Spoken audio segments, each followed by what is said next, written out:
Haveri SP ಅವರು ಈ ವಿಚಾರ ಪ್ರಸ್ತಾಪ ಮಾಡಿರೋದ್ರಿಂದ, ಇದೇ ವರ್ಡನ್ನು ಪ್ರಸ್ತಾಪ ಮಾಡಿರೋದ್ರಿಂದ ಅದೇ ವರ್ಡ್ನಿಂದ ಇವತ್ತು ಚರ್ಚೆನ ಪ್ರಾರಂಭ ಮಾಡ್ತಾ ಇದ್ದೀವಿ ಅಷ್ಟೇ.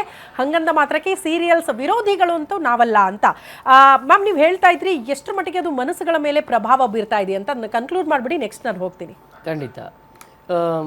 ಮುಖ್ಯವಾಗಿ ನಾವು ನೋಟಿಸ್ ಮಾಡಬೇಕಾಗಿರೋದು ನಮ್ಮ ಸಮಯ, ನಮ್ಮ 24 ಗಂಟೆನ ನಾವು ಯಾವ ಥರ ಉಪಯೋಗಿಸ್ಕೋತೀವಿ ಅದನ್ನು. ನಾವು ಇವಾಗ ಮೋಸ್ಟ್ ನಾನು ನೋಡ್ತಾ ಇರೋದು 40+ 50+ people continues 3-4 hours without moving themself.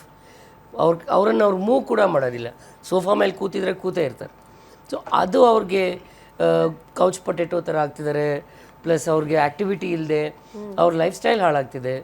ಅದರಿಂದ ಮನೆಯಲ್ಲಿ ಏನೇನು ಆ್ಯಕ್ಟಿವಿಟಿ ಆಗ್ತಿದೆ ಅದನ್ನೆಲ್ಲ ಅವ್ರು ಗೌನ್ ಮಾಡೋಕ್ಕಾಗದೇ ಇರುವಂಥ ಒಂದು ಸಿಚುವೇಶನ್ ಬಂದಿದೆ.